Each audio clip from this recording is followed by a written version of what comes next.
Ramana Maharshi's 40 verses on reality. Uladu Tarpadu. Invocation. Reality exists as the heart, your very being. If reality did not exist, could there be any knowledge of existence? Free from all thoughts, reality abides in the heart, the source of all thoughts. It is therefore called the heart. How then is one to contemplate it? To be as it is in the heart is its contemplation. First is reality. If there was no reality, would you even exist? But you do exist, and you know you exist. You know reality, directly and immediately. To notice this reality, all you have to do is to look within yourself. Reality is everywhere. If we trace this reality to where it comes from, we find it is from deep within, deeper than any thought. This reality is there even when thoughts are not. Thoughts appear in reality, not the other way around. So if you trace the origin of the sense of reality within you, you will find the open space of consciousness. This open space of consciousness is also your own real identity. It remains always, and it is untouched by everything that you think affects you. It is the core of your being, the heart. What we really are seeking, what we really want to know, is within ourselves. One way to find it is to inquire. Look deep within, questioning, is this who I am? And noticing everything that comes and goes. What is it that does not come and go? That is with you always. Just notice. Deathless are they who know the self. Those who know intense fear of death seek refuge only at the feet of the Lord who has neither death nor birth. Dead to themselves and their possessions, can the thought of death occur to them again? Deathless are they.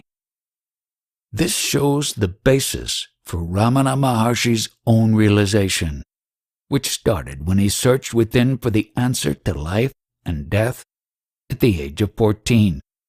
He found within himself that that which never dies is his deepest identity.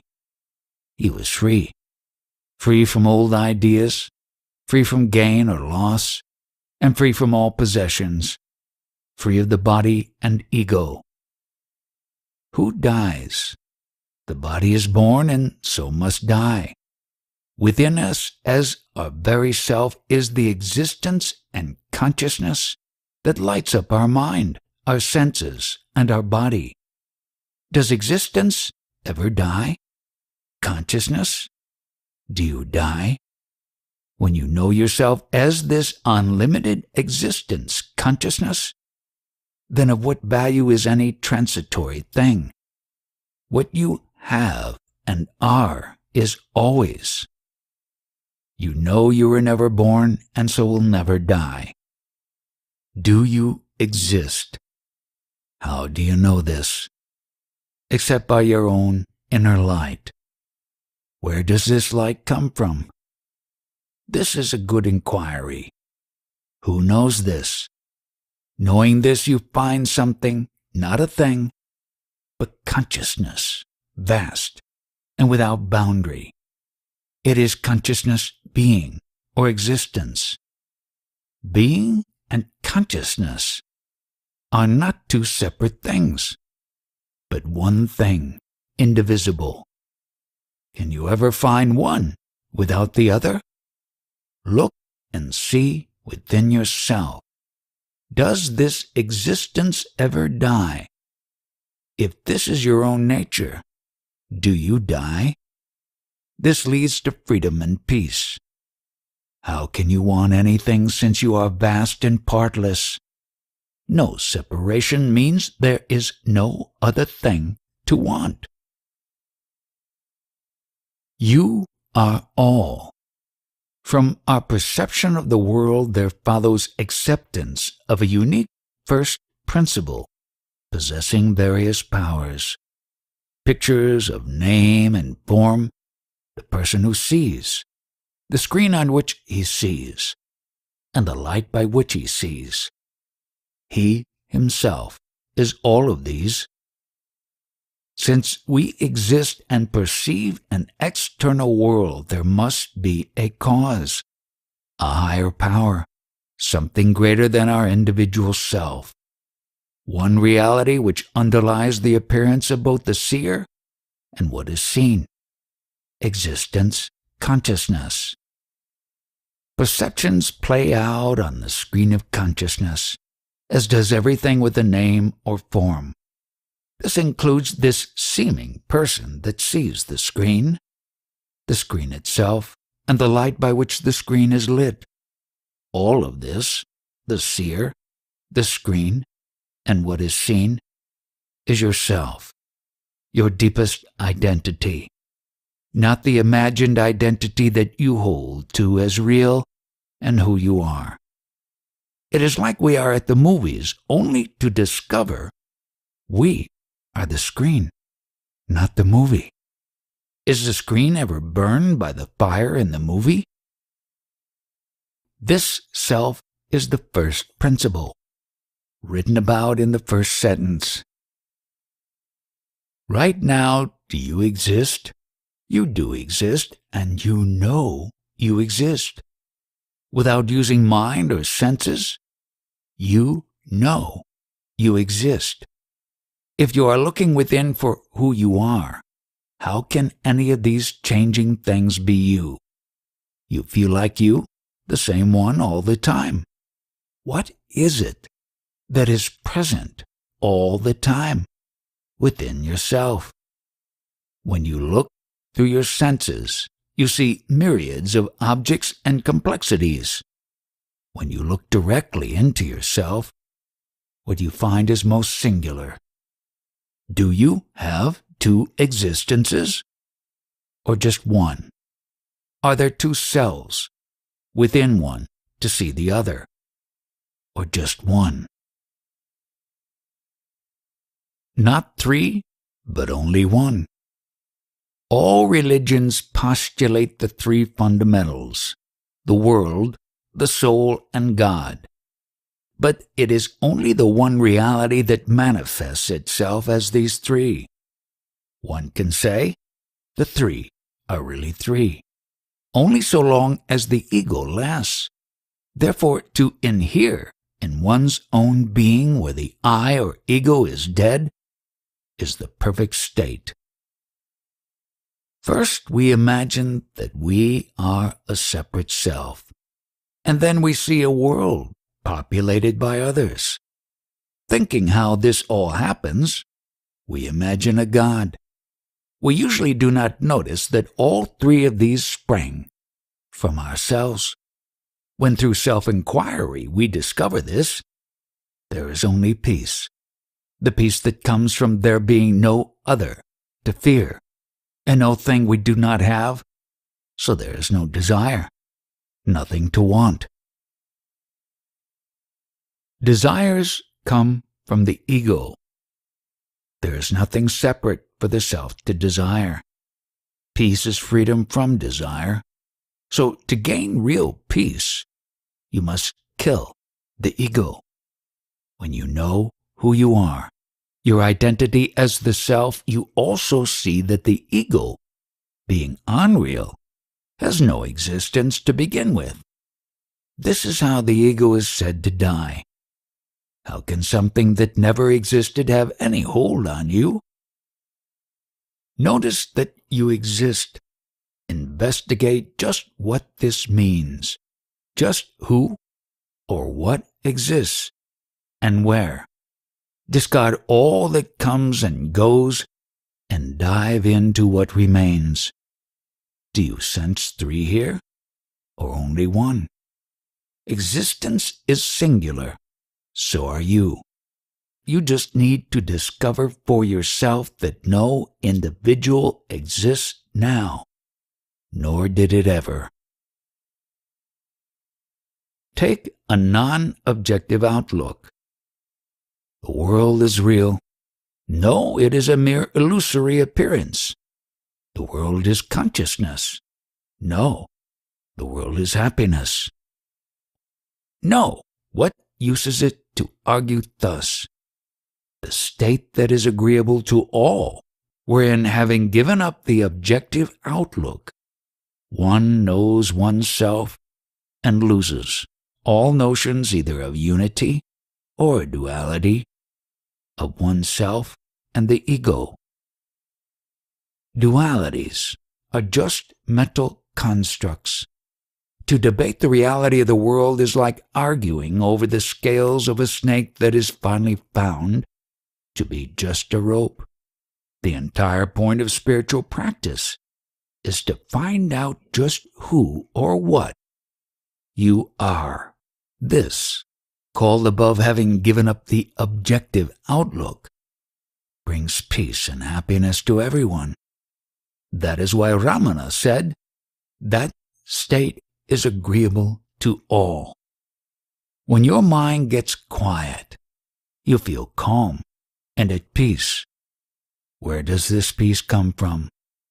When your mind is quiet, you are no longer conjuring up the thoughts, memories, ideas, and projections that you usually seem to live in. What is different in these mental states? And if it is not conjured up, where does this peace come from? And why is this felt by everyone? Could it be that everyone is looking within to what is always there for everyone? What is to be found by such investigation? Who am I?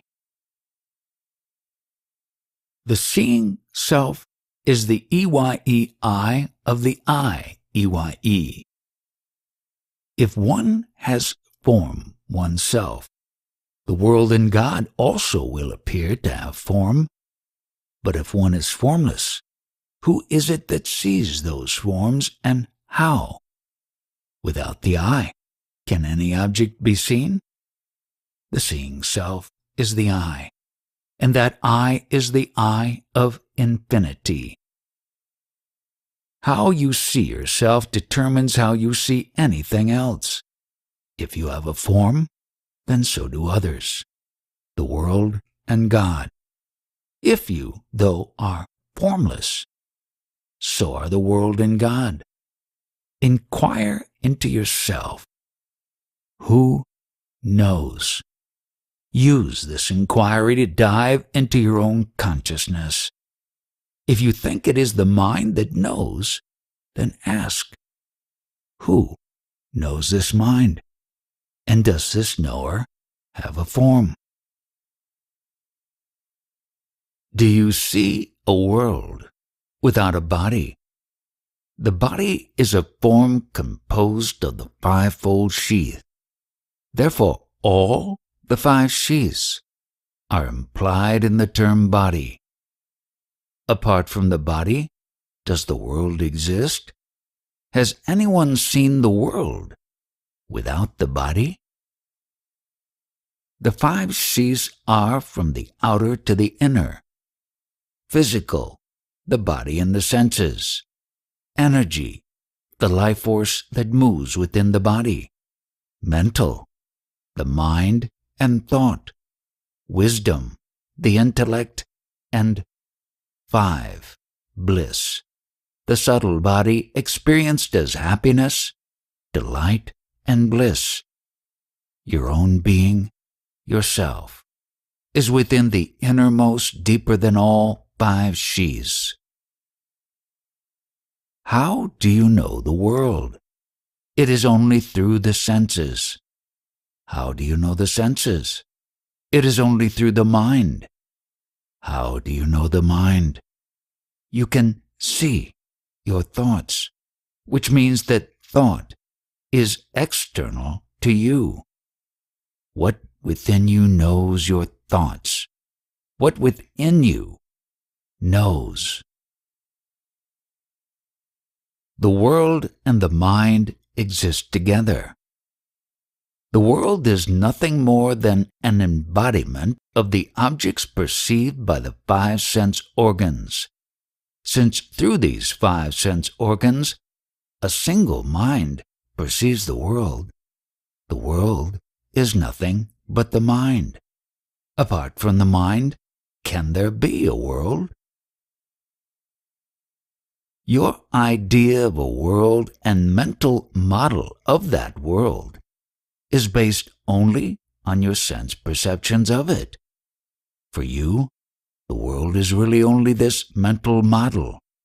Your senses also are filtered through this mental model. When the mind is not active, like in deep sleep, do you even know of any world? So the world rises and falls based only on your mind. When you are dreaming, where does the world in the dream come from? This world has the same sense of reality as the world in the waking state. What do these worlds have in common? It is only the mind that knows them. Who knows the mind? That which does not rise or set is the reality. Although the world and knowledge thereof rise and set together, it is by knowledge alone that the world is made apparent. That perfection wherein the world and knowledge thereof rise and set, and which shines without rising and setting, is alone the reality. All things come and go. Something knows all these transitory things.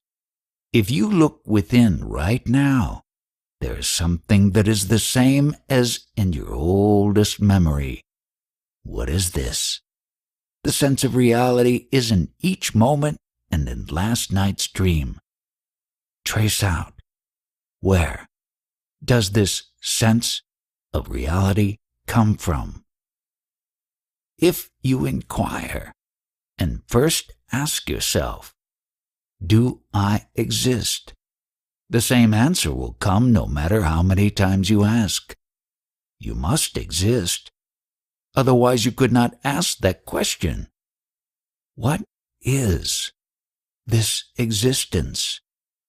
Does it ever change?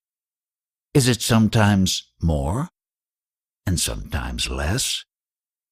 The sun rises and sets. Do you? Realization is knowing identity with reality. Under whatever name and form one may worship the absolute reality, it is only a means for realizing it without name and form. That alone is true realization, wherein one knows oneself in relation to that reality, attains peace, and realizes one's identity with it. Only the self can know the self. The mind can never know. The mind is in the self, not the other way around. When you turn your own light of consciousness upon itself, you find this light that is lit up by itself. Nothing else is needed.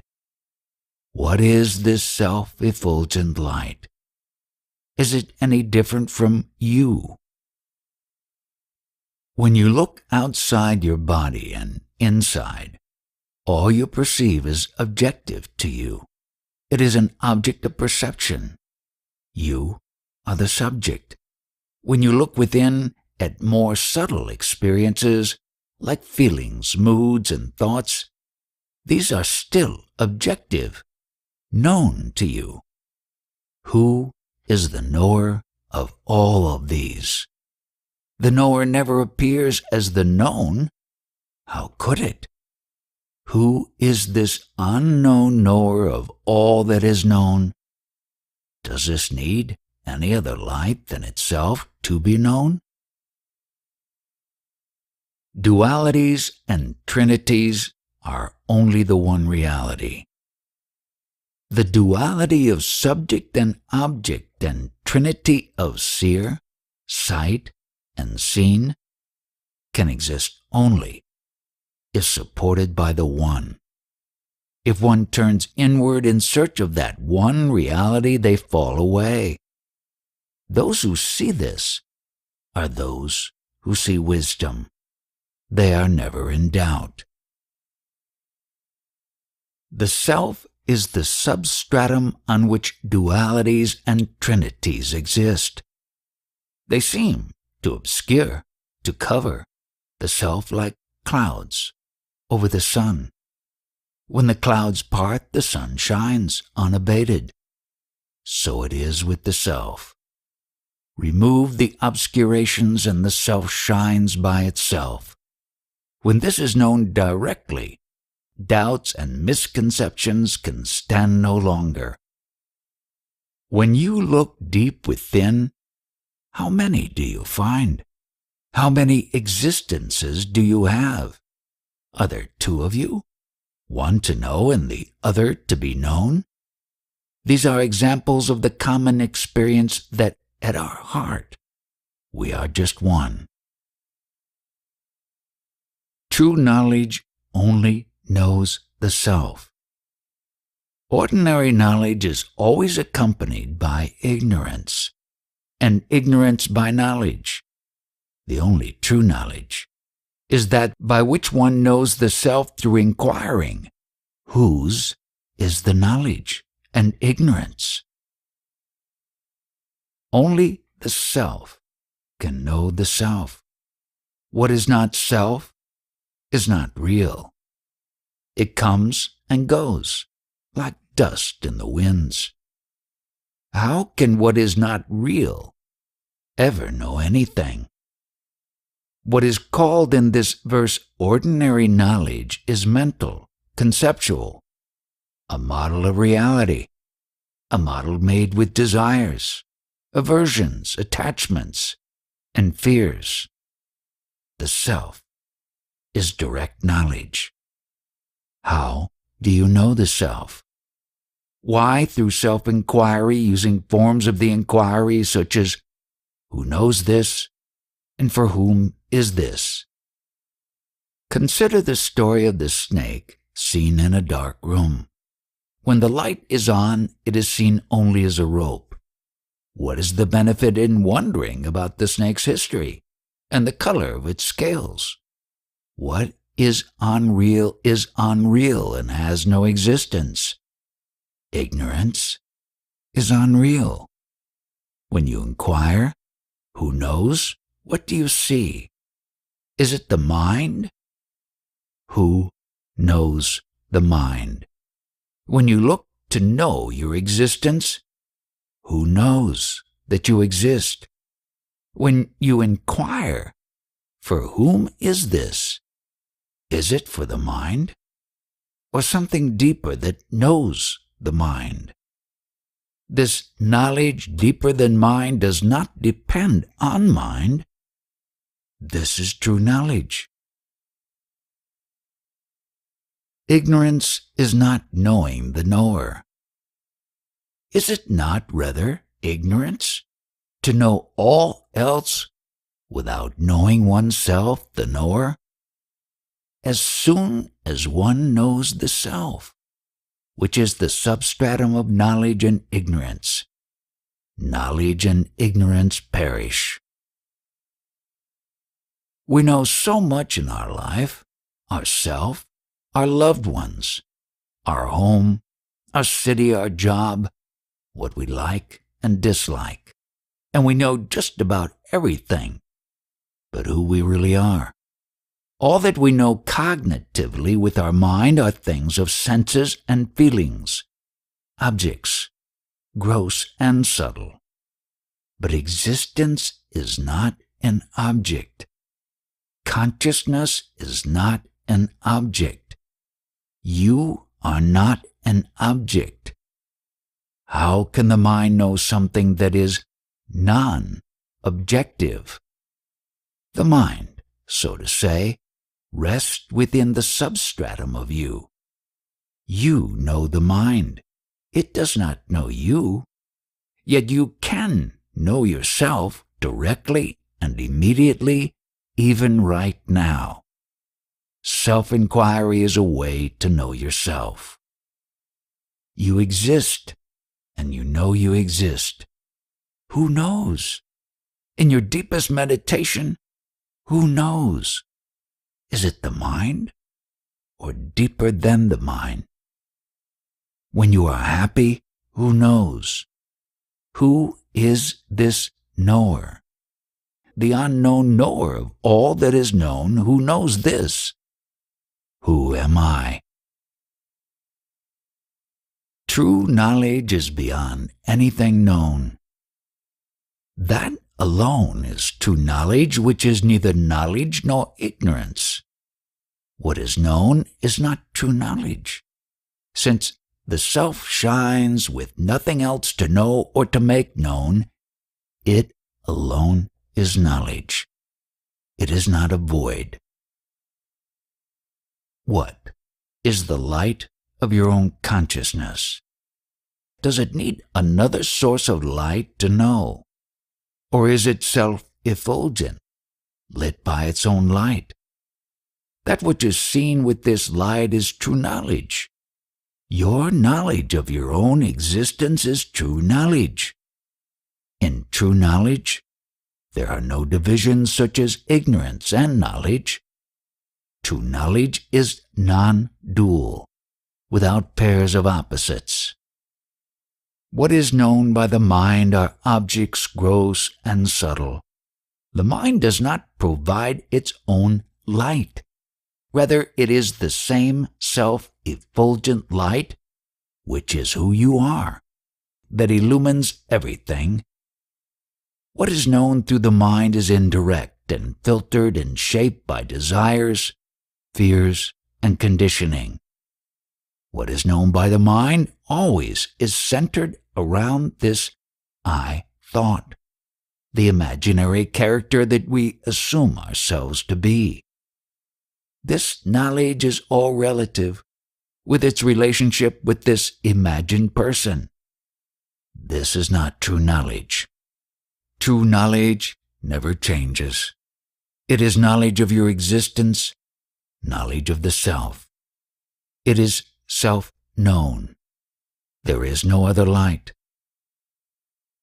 You know you exist. By what light do you know? What about when you are dreaming? Who is the unknown knower of all that is known?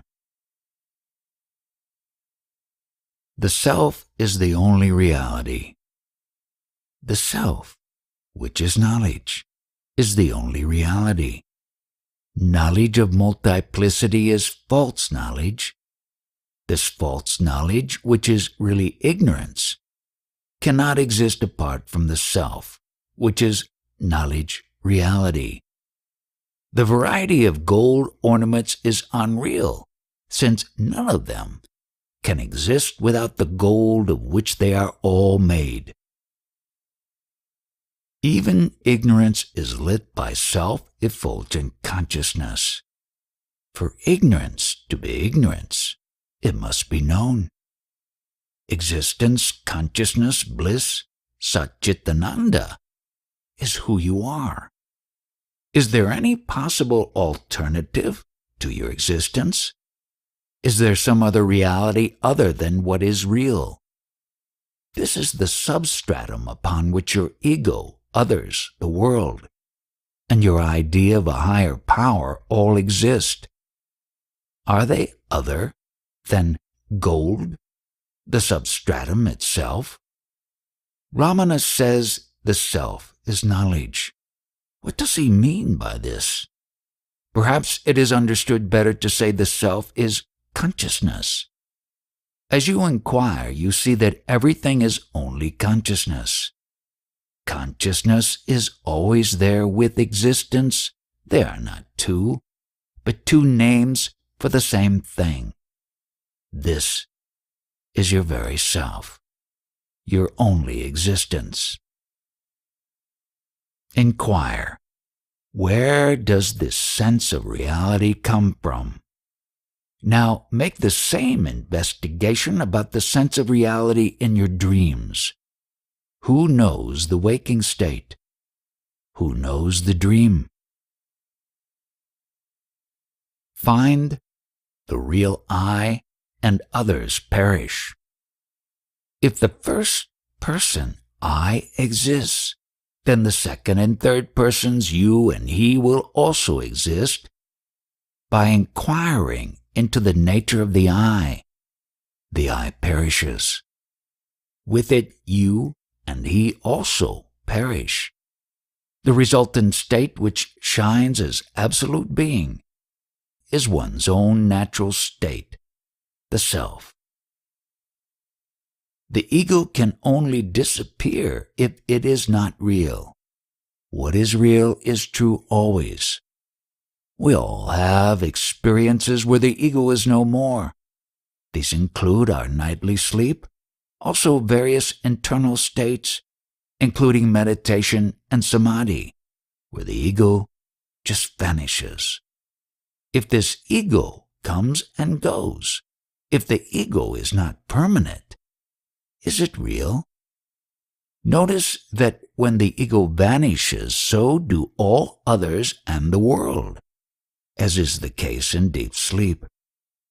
There is something, though, within us that never disappears. What is that? Ramana calls this the natural state. It is the natural state since it is what is present when all the various ideas, suppositions, and misidentifications fall away. It is natural since there is nothing to do to produce it. Rather, it is what always remains. What is this natural state? Find out for yourself right now. Inquire. Dismiss everything that comes and goes and everything that had a beginning and everything that has a cause. What remains? Dive into that. Only the present exists. Only with reference to the present can the past and the future exist. They too, while current, are the present. To try to determine the nature of the past and the future while ignoring the present is like trying to count without the unit. When is it? Why is it now? It is always now. What seems past was once now. What is imagined as future might be now someday. Now is the only time that you exist. All experience, gross or subtle, is now. It is always here, too. Now and here are when and where you exist. Always. The past and present exist only in your mind. Now is the direct experience of being. Just be here and now. Dismiss any other idea. The doubt, can I do this, is just another idea.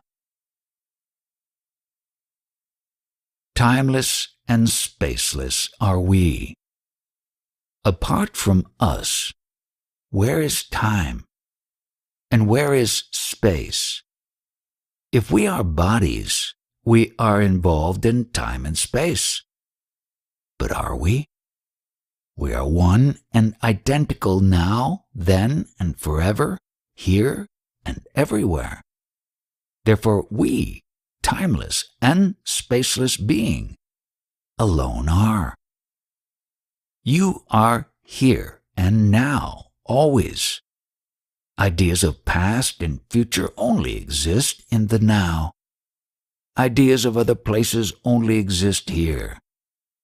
These both exist for body minds. Are you a body? Are you a mind? Who knows now? Who knows here? Who knows the body? What knows the mind? The I shines as the limitless self. To those who have not realized the self, as well as to those who have, the word I refers to the body, but with this difference that for those who have not realized, the I is confined to the body, whereas for those who have realized the self within the body, the I shines as the limitless self. The body and the world are really part of the same idea. If you see yourself as a body, then the body exists in the world. If you see a world, then the body is within it. But if you see yourself as you truly are, the illimitable self, then the body exists within you.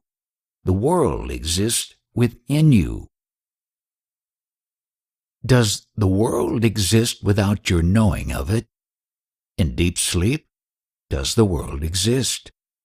When you see the consciousness within, who sees this? The self shines as the substratum of the world. To those who have not realized the self, as well as to those who have, the world is real. But to those who have not realized, truth is adapted to the measure of the world, whereas to those that have, truth shines as the formless perfection and as the substratum of the world. This is all the difference between them. What you see as true about the world depends on how you see yourself. Without knowing the self, the reality of the world is the reality of body and senses and objects. When you know the self, the reality is in the self. Always there is existence. Always there is consciousness. Nothing exists without these. This is why they are called the substratum of the world. What is real? What is always? What just comes and goes? How do you know the world? How do you know your own existence? Know the self and be free of destiny. Only those who have no knowledge of the source of destiny and free will dispute as to which of them prevails. They that know the self as the one source of destiny and free will are free from both. Will they again get entangled in them? Cause and effect are for the body. If you are not a body, what is there to be caused? What effect can touch you? The self is always free, unlimited, and unblemished. Did you begin? Your body began. Are you the body? Will you end? Is there a limit to your awareness, your consciousness, that you can locate? Does anything ever touch this consciousness that you are? To see God, know yourself. He who sees God without seeing the self sees only a mental image. They say that he who sees the self sees God. He who, having completely lost the ego, sees the self has found God, because the self does not exist apart from God. Only the self can see the self. No other exists to see anything. ignorance does not exist, has no reality. Yourself is one. There is no separation, no other. There is no other self anywhere, at any time. There is not yourself and the self of God. There is only the self, and you are that. So to see God, you do not need to look afar. Only look deeply within yourself. When you inquire into existence, what is your sense of being? Are you many, or one, without even an idea of one? Are there two selves, one to know another? To see God, be consumed in His infinite light of I am. What is the truth of the Scriptures which declare that if one sees the self, one sees God? How can one see one's self? If since one is a single being, one cannot see oneself, how can one see God? Only by becoming a prey to Him. Can you ever see the self as an object? To see the self this way requires one self to be and another self to see. This cannot be. So how do you turn around the light of consciousness to look back onto itself? Well, you don't. What you can do is to stop seeing your ego, the world, and God as real. Dismiss all three and you are left as the one. This does not need to be made more real. It is already entirely real. Self-inquiry reveals. It does not transform. To see God, know yourself. How? Inquire, who am I? And trace your identity back to its source. To see God, be God. To see the self, stand as the self. Turn the mind inward. The divine gives light to the mind and shines within it. Except by turning the mind inward and fixing it in the divine. There is no other way to know Him through the mind. How do you know the mind? The mind gets its light from the self. It does not stand in its own light. The mind is really an illusion of a separate entity called I. Can you really know something that is illusory? To know the mind, you must know its source, which is consciousness, the self. The mind cannot know itself. The mind cannot know the self. You can know, though. Just dismiss all that comes and goes and hold to that which is always. That is the self. Who knows the mind? Does the mind know itself? When you inquire, who inquires? Is it the mind? Inquire whence this I emerges. The body does not say I. No one will argue that even in deep sleep, the I ceases to exist. Once the I emerges, all else emerges. With a keen mind, inquire whence this I emerges. When you inquire, from whence does this I arise, you will notice that the body makes no claims of being I, of being your identity.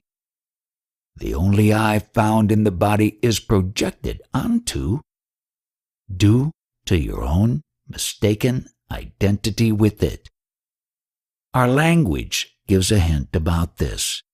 We say, my body, my arm, etc., indicating that the seeming owner of the body or arm is different from the body.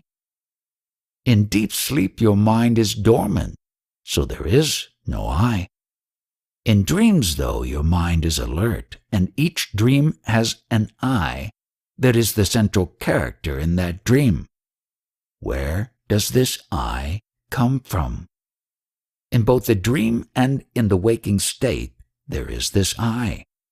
And with it comes everybody else, the world, and whatever idea we have of a higher power. They all appear together as a set. I, the world, and God. So where does this I come from? What about in a dream? You have the same sense of reality in a dream. Where does this come from? It is easier to see in a dream that the I is not inherent, since you know that in a dream, everything is only from your own mind and memory. Both the dream and the waking state share a subject-object orientation. After inquiring about the source of the I in a dream, ask yourself the same questions about the waking state. This inert body does not say, I. This inert body does not say, I. Reality consciousness does not emerge. Between the two, and limited to the measure of the body, something emerges as I. It is this that is known as Chit Jada Granti, the knot between the consciousness and the inert, and also as bondage, soul, subtle body, ego, samsara, mind, and so forth. The body does not say I. The self has no I. So the metaphor of the knot between the conscious and the inert is used to describe what seems to tie the self to the body. What is this knot? It certainly is the tangle of assumptions and ideas about who we are, what brings us happiness, what we are like, what the world is like, other people and relationships, and how we feel and think about all this. It is a big mess. It is centered on the I thought. The core, the center of this knot, is the I thought. After the I thought, the mind organizes thoughts of others, the world, and any higher power, all in relationship to this I. This is why Ramana's emphasis is on self-inquiry. This I thought is your idea of your identity. Is it always the same? Has it been different at one time of your life from another? Is it present all the time, every day? What about deep sleep? There is no I thought then. And people find this deep sleep so refreshing. If the I thought is not present always, what is here always? How can anything that comes and goes be your real identity? Since you are not that which comes and goes, ask, who am I? You know that you exist. You are not what is temporary, just what is your real identity. Investigate yourself and all forms take flight. It comes into being equipped with a form, and as long as it retains a form, it endures. Having a form, it feeds and grows big. But if you investigate it, this evil which has no form of its own, relinquishes its grip on form and takes to flight. The I thought starts with the assumption, I am this body. As long as this thought continues, then we are bound, as if by a rope that we ourselves tied. Seeing ourself with a form, we see others and the world with forms too. But what happens if we start to investigate these assumptions and ideas? Looking within, we start to see that the body and all else are known, and that we must be the knower. We know all form, but we can't find a form for our real identity. We exist and know we exist, but what actually exists? All we can find is consciousness and existence, always together inseparable. And all objects are known by this consciousness existence. Objects are with form. You are formless. To start to dissolve your ideas about form, inquire. Who knows this? Look at your body. The body is objective to you, known by you. Who knows the body? Look at your senses. Senses are known. Who knows the senses? Look at your thoughts. Again, thoughts are known. Just who knows these thoughts? Look even to your sense of yourself, your ego. This ego is also known. Who knows the ego? Keep inquiring, who am I? Is this one any different than the one who knows? Inquire, what is this ego? If the ego is, everything else also is.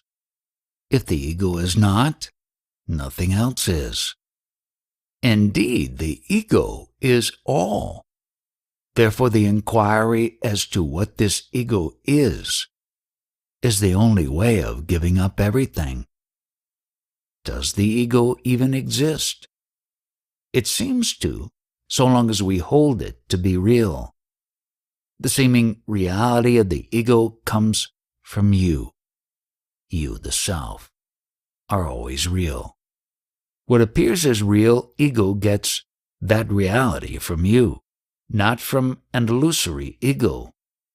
Inquire into the ego and see that the source of the ego is your own existence consciousness. Is the pot other than the clay? Instead of who am I, inquire what am I, or what is the nature of my existence? Is it anything physical, sensory, mental? Or are you the same during any changes of these? What is real is what remains the same always. What, within yourself, is real?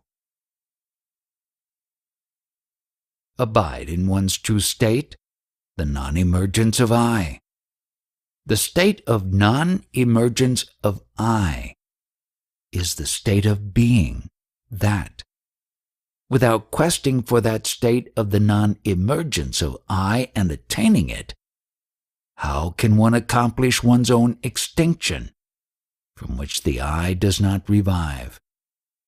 Without that attainment, how is it possible to abide in one's true state, where one is that?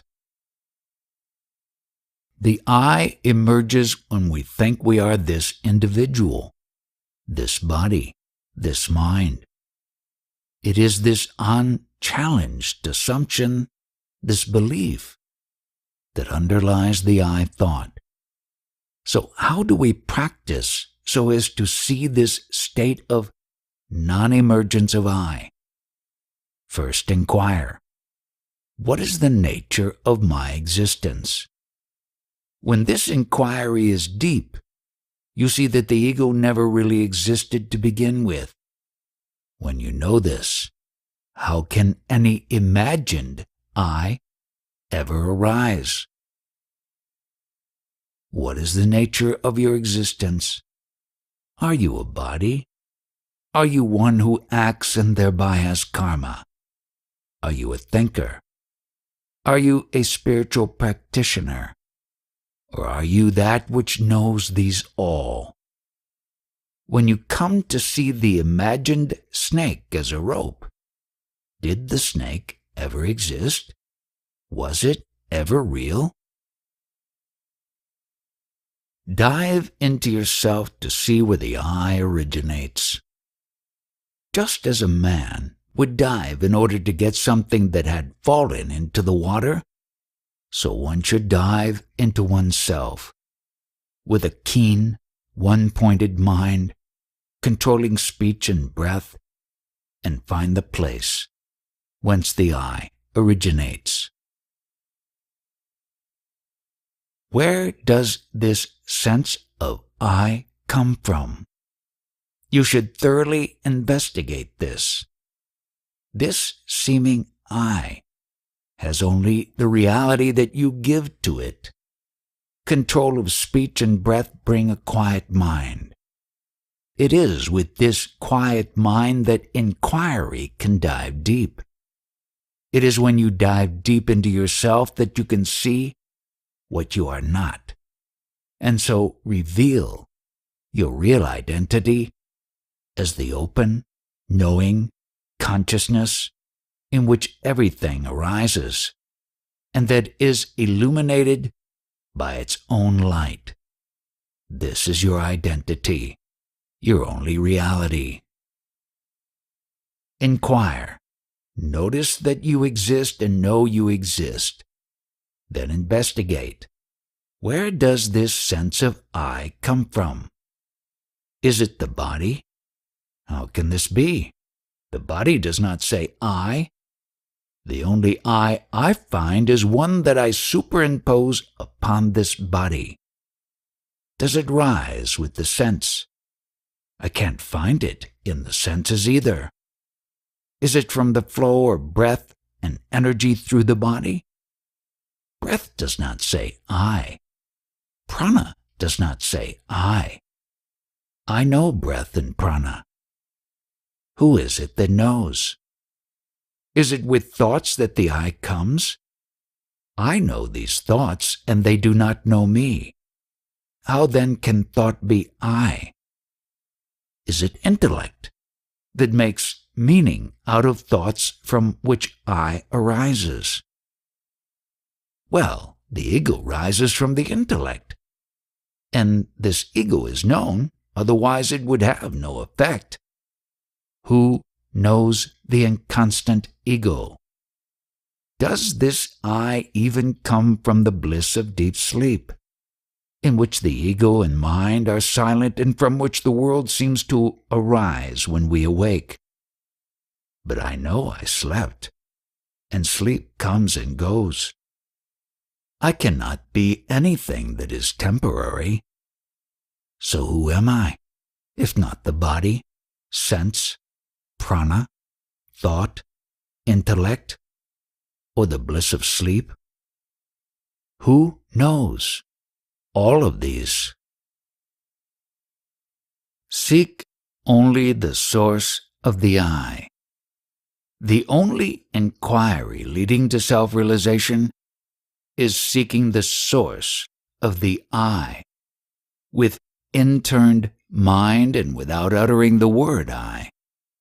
Meditation on I am not this, I am that, may be of aid to the inquiry, but it cannot be the inquiry. Contemplating I am that or reflecting on it are mental activities. They might help your mind prepare for inquiry, but since they are mental, they are not the inquiry itself. The inquiry goes beyond what is merely mental, into the knowledge existence that is your existence. In the metaphor of the rope mistaken as a snake, does contemplating the snake and its history help you see it as a rope? No. Only ignorance revealed by the light is what the snake is made from. Only the self can know the self. The mind is an illusion. Illusions know nothing. Inquire. Dismiss every idea. Dismiss anything that has a cause or has a beginning or that changes. What remains? That is what you are looking for. Dive into that. The absolute self emerges when the individual I falls. If one inquires, who am I within the mind, the individual I falls down abashed as soon as one reaches the heart, and immediately reality manifests itself spontaneously as I. Although it reveals itself as I, it is not the ego but the perfect being, the absolute self. You do not need to do anything to make the self more real. The self is already entirely real. The self is just hidden, like the sun behind clouds. Clear away the clouds and the sun appears. It has always been there. The I thought is like a ghost with no form of its own. It seems to have the form of anything onto which it has been projected. This is why investigation into this I thought seems to make it disappear. It was never there to begin with. The I thought is extinguished. You stand as you are, the self, one without a second. Look within. Inquire. Can you find the form of your ego, the sense of identity? You can find attachments of ego, like the body is me, and I am a woman and such. Can you find the I or me? What do you see when you look into the formless consciousness that lights up this I thought? Or when you inquire, who knows this ego? Immersed in the self, nothing remains to be done. For him who is immersed in the bliss of the self, arising from the extinction of the ego, what remains to be accomplished? He is not aware of anything as other than the self. Who can apprehend his state? For the self, what is there to accomplish? For the self, there is no other. Nothing to gain, nothing to lose. One without a second. So no one can gain or lose.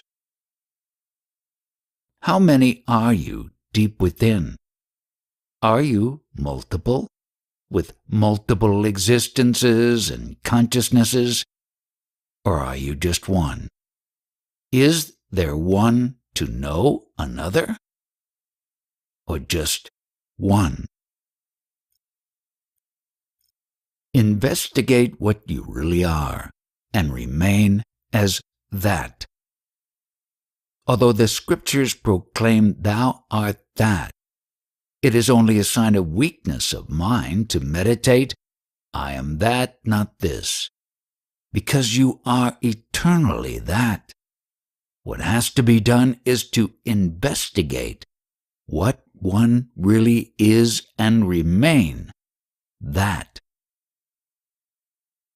The affirmation, I am that, is entirely mental. Does what you are now and always need any affirmation? Can it be made greater or lesser? Can reality be made more real? Eschewing this affirmation, what is to be done? Simply investigate the reality of your existence, finding yourself to be open awareness without any attribute. Just remain as that, who you are and always have been. When you see this, you know that there is no alternative, nothing else that you ever could be. How do you get beyond the mental in your inquiry? Sometimes this is hard since the mind turns everything into an object, even the non-objective reality. When you start to inquire, notice that you exist.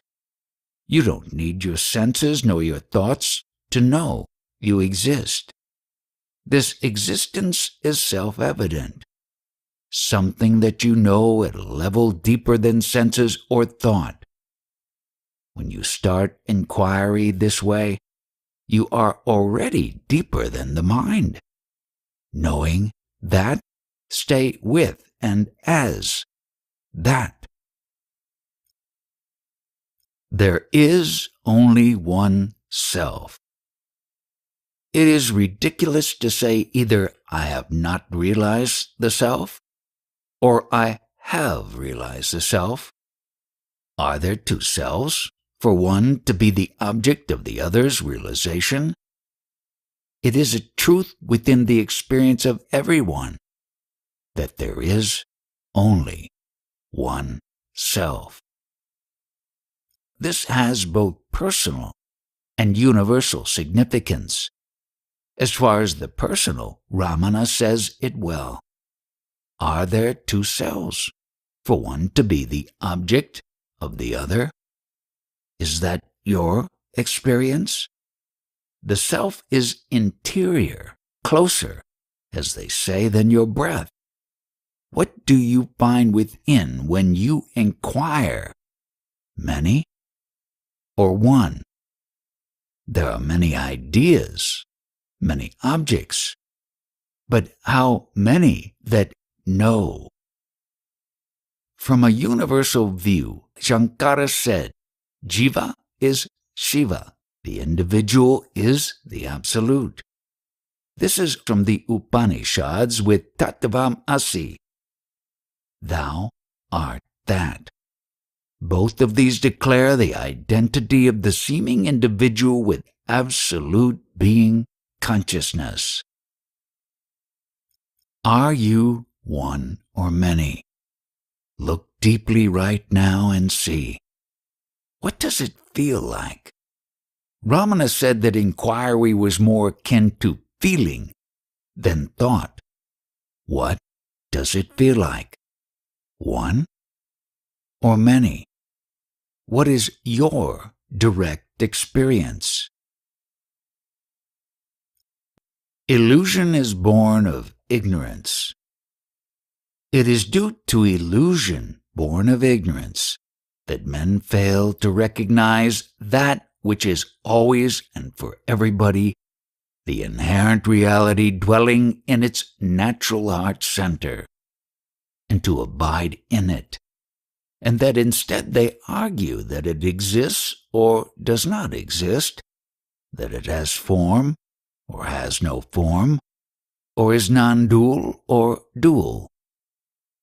This is easy to discern using the analogy of the rope and the snake. Entering a dark room, you see a snake. When illuminated, what seemed a snake is only a rope. The illusion of the snake is due to the ignorance of its real form. It is as if the illusion of the snake obscured the reality of the rope. When the illusion is gone, when the light is brought in, the ignorance is no more, and the rope is clearly seen as it is and always was. It was never a snake. What within yourself is the inherent reality? What is always? To abide in the self is the only attainment. To seek and abide in the reality that is always attained, is the only attainment. All other attainments, siddhis, are such as are acquired in dreams. Can they appear real to someone who has woken up from sleep? Can they that are established in the reality and are free from Maya be deluded by them? In the analogy of the rope and the snake, what is the significance of all the attainments of the snake? The truth of Ramana Maharshi's teaching is the utter unreality of the ego. All of these apparent attainments are for the ego. The self is all, so there is nothing to attain, nothing to gain for the self. Even abiding in the self is no attainment. It is the natural state. For the ego, though, it is the highest attainment. We are always that. Only if the thought, I am the body, occurs with the meditation, I am not this, I am that, help one to abide as that. Why should we forever be thinking, I am that? Is it necessary for man to go on thinking, I am a man? Are we not always that? Inquiry is investigating your own being to see what is true and what is not. What is true is always true. What is not true is that which comes and goes. Key to inquiry, then, is discrimination and negation. Discriminate the changeful from the unchanging, the unreal from the real, then dismiss, get rid of, the ideas behind the changeful. One way to do this is with negation. This is where neti, not this, comes into play. To extinguish wrong ideas, ignorance about yourself. Use of negation, though, should be limited to this purpose. Saying, I am not this, I am that, as an affirmation accomplishes nothing, since you are already and always that to begin with. You cannot make the real more real. Negation must be done thoroughly to be effective. Just saying or thinking neti is not enough. You must look deeply within yourself and find the different forms that your misidentification has taken. For example, if you try to discriminate to know the unreality of the body without a similar discrimination on the seeming actor that seems to act through the body, then you have not finished your work. Be thorough in your inquiry. Non-dualism in practice, non-dualism on attainment, is false. The contention, dualism during practice, non-dualism on attainment, is also false. While one is anxiously searching, as well as when one has found oneself, who else is one but the 10th man? The 10th man refers to a traditional story of a party of 10 fools who were traveling together. They had to cross a river, and on reaching the other shore, wanted to check whether all of them had got safely across. Each counted in turn, but each one counted the 9 others and forgot himself. So they thought the 10th man had been drowned and began to mourn him. Just then a traveler came past and asked them what was the matter. He at once saw the cause of their mistake, and in order to convince them, he made them walk past him one by one, giving each one a blow as he passed and telling them to count the strokes. The path must be of the same nature as the destination. Otherwise, how can it be useful? This is one reason why Ramana's self-inquiry is so powerful. Inquiry consists of the consciousness that one is trying to see directly. With truth as the path, then it does not create more ignorance, like expedient teachings that themselves will later need to be overcome. With self-inquiry, the first step is the same as the last step. Use consciousness to look at consciousness. Inquire.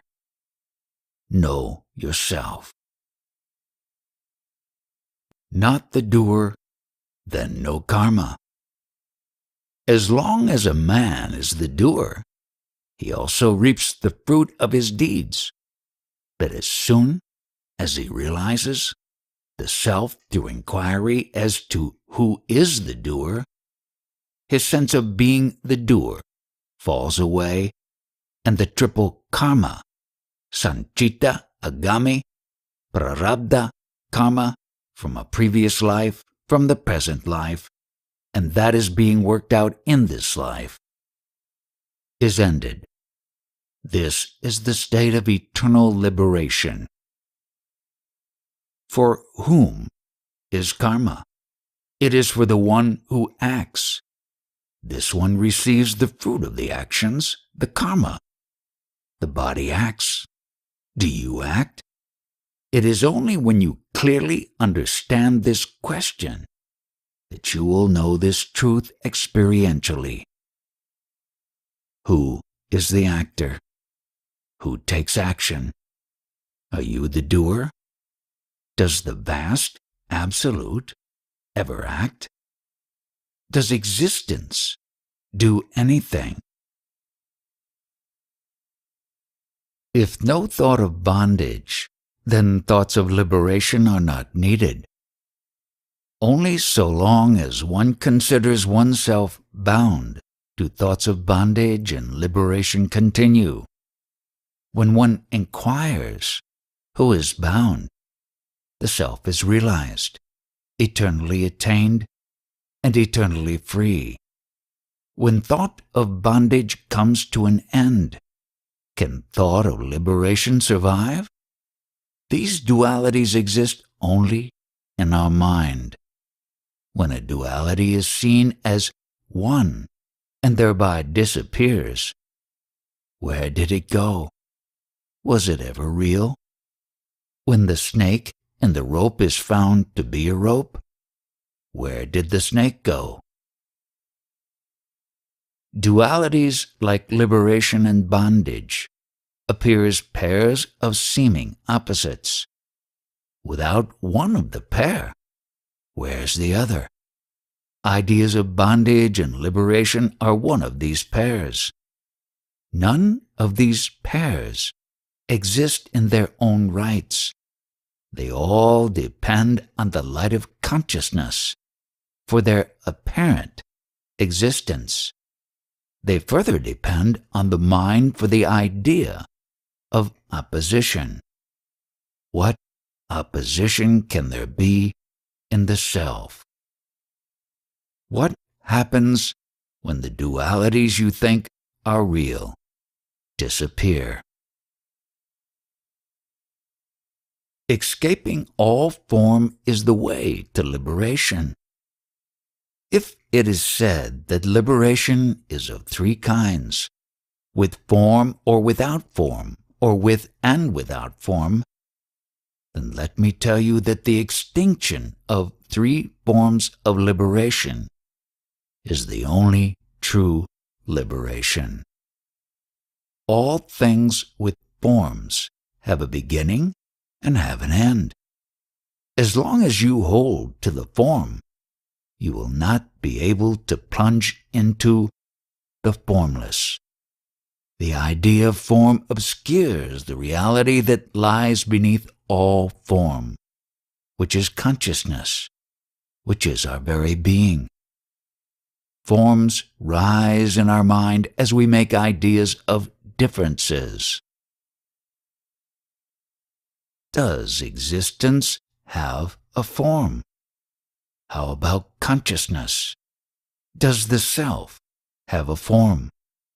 Do you have a form?